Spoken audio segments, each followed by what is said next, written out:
never believed in ghosts or the supernatural. The stories were just that, stories. At least, that's what I thought until I found myself standing in the cold, pitch-black basement of the abandoned asylum, hearing the whispers of those who had long since departed this world. My flashlight flickered, casting eerie shadows on the damp walls. Suddenly, the temperature dropped, and I could see my breath in the thin beam of light. Then I saw it. A figure standing at the far end of the corridor, its eyes glowing faintly in the darkness. My heart pounded, and a primal fear rooted me to the spot. I've always been an urban explorer. Abandoned buildings, forgotten places, they've always held a strange allure for me. This time, it was St. Mary's Asylum, a place infamous for its dark history and supposed hauntings. I'd been planning the trip with my two best friends, Chris and Mark, for weeks. We'd heard the stories, of course, but they only added to the excitement. We didn't believe in the supernatural. It was just a game, a thrill-seeking adventure. We arrived at the asylum just as the sun was setting, its crumbling facade casting long shadows over the overgrown grounds. The place was massive, a sprawling complex of derelict buildings surrounded by a rusted iron fence. We slipped through a gap in the fence and made our way to the main building, our flashlights cutting through the gathering darkness. The entrance hall was a grand space, or at least it had been once. Now it was a decaying ruin, with peeling paint and broken furniture scattered about.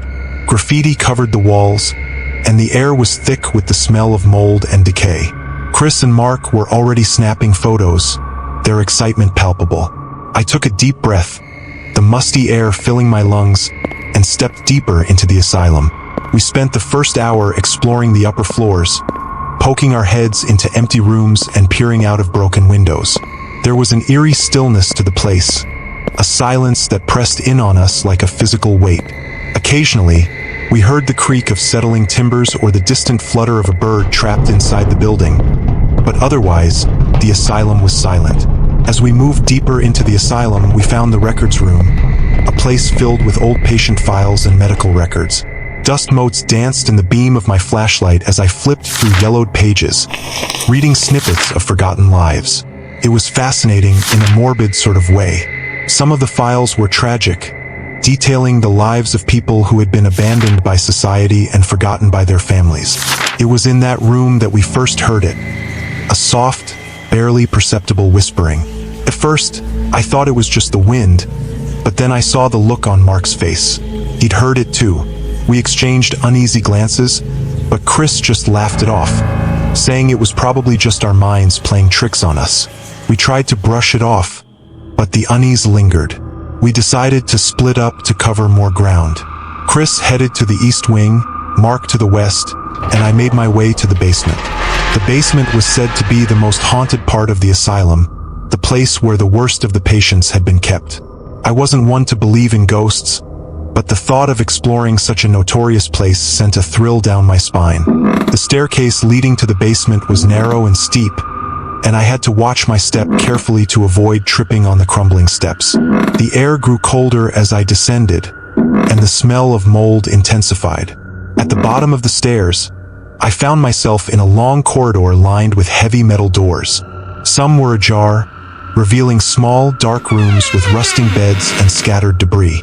I made my way slowly down the corridor, my flashlight casting long shadows on the walls. The whispers started again, louder this time. They seemed to be coming from all around me, echoing off the walls and reverberating in my ears. I tried to tell myself it was just the wind, or perhaps my imagination, but deep down, I knew something was wrong. I reached the end of the corridor and found a large, heavy door. It was partially open, and I could see a dim light coming from within. Taking a deep breath, I pushed the door open and stepped inside. The room was large, with rows of old hospital beds lined up against the walls. In the center of the room was a large metal table, its surface covered in dark stains. As I stepped further into the room, the whispers grew louder, more insistent. I felt a cold hand brush against my arm, and I spun around, my flashlight cutting through the darkness. There was no one there. My heart was pounding in my chest, and I could feel the sweat on my brow. I took a step back, and that's when I saw it. A figure standing in the far corner of the room, its eyes glowing faintly in the darkness. I froze, my mind racing. The figure started to move towards me, its footsteps echoing in the silence. I wanted to run, to scream, but I was rooted to the spot, paralyzed by fear. The figure stopped a few feet away from me, and I could see its features more clearly. It was a woman, her face pale and gaunt, her eyes hollow and empty. She reached out a hand towards me, and I could feel the cold emanating from her. Suddenly, the door slammed shut behind me, and the room plunged into darkness. I fumbled for my flashlight, but it wouldn't turn on. Panic set in, and I stumbled backwards, tripping over one of the beds and falling to the floor. The whispers were deafening now, a cacophony of voices all around me. I scrambled to my feet and ran to the door, but it wouldn't budge. I was trapped. Then, just as suddenly as they had started, the whispers stopped. The room was silent, and the figure was gone.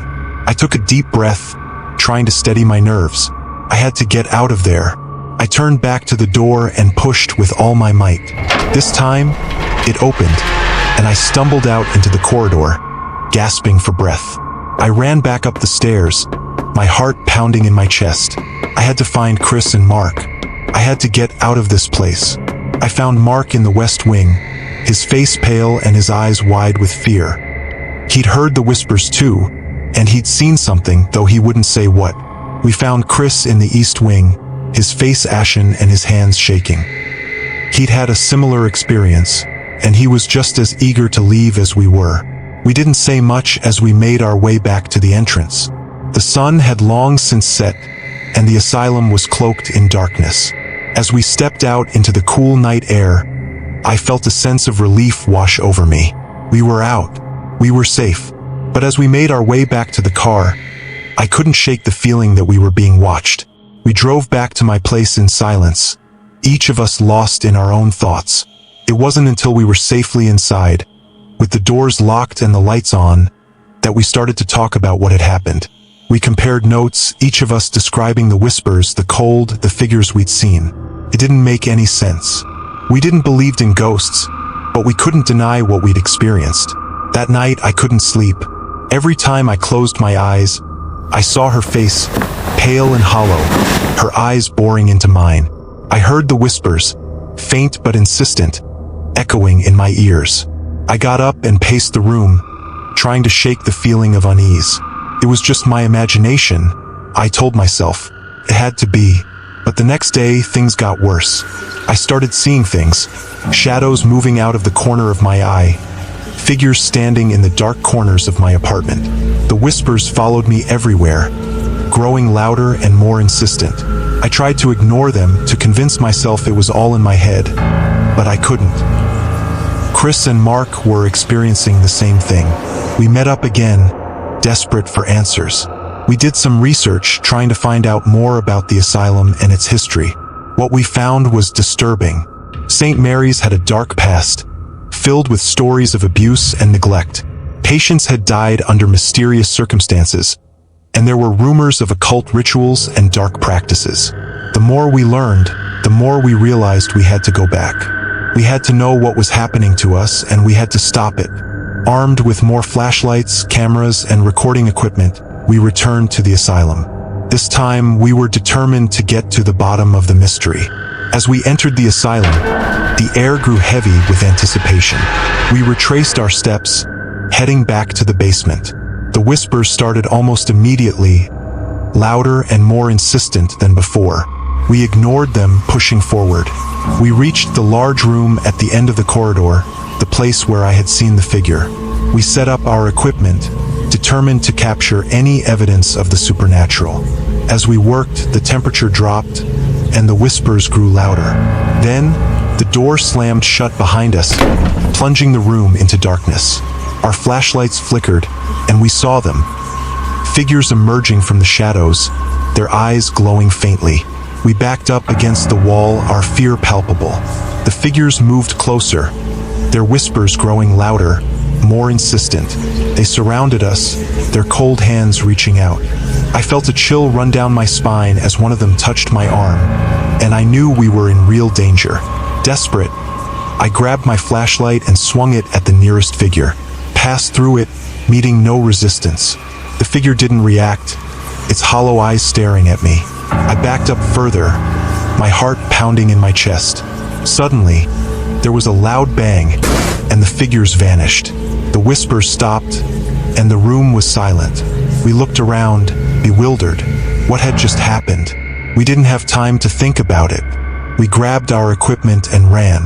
As we made our way back to the entrance, we heard footsteps behind us, but we didn't dare look back.